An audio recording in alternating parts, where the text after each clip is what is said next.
Yun na nga, inunahan ako ng aking little technician. Ayan, pinistuhan pa. Aruy!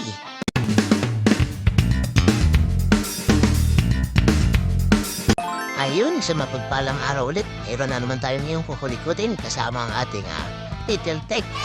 Ayan, ito ay spin dryer. Dito tumiikot. Ayan, binaklas ko na. Tinignan ko dito yung capacitor. Yan, lobo na siya. Kaya magpapalit tayo nito. Chinek ko din dito yung motor. Kung okay pa, walang problema. Ayan, okay pa naman yung motor. Buti na lang may spare pa tayo ng kung capacitor para sa spin dryer.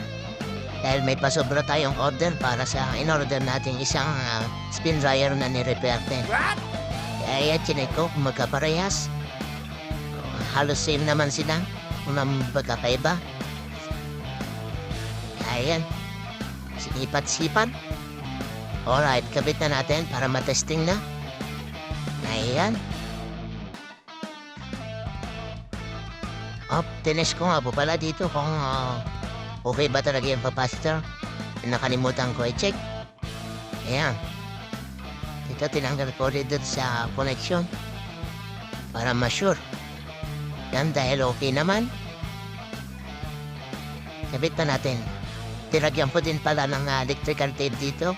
Dahil dasgas na, labas na yung nung kabila. Ayan. Check na natin. Umiikot. Ayan na. Umikot na. Amba, kala ko may masisira na naman ako. Maayos pala. Ayan. Dahil umiikot na, pwede na to. Pwede na natin ibalik sa may-ari para magamit na. Ayan.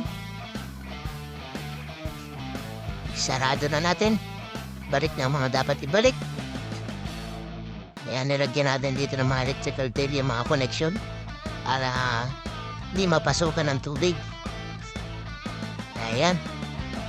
Sa mga plano nga po palang magpagawa o magpa-repair ng kanilang mga washing, dryer, ano pang mga electrical appliances, PM lang po.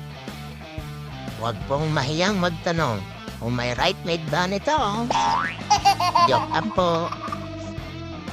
Ayan, pinabaya ko na sa aking little technician. Wow! Para habang maaga ay matuto na agad. Para may assistant na ako. Yan. O ha? Ganyan. Hop, hop. Ala, banate.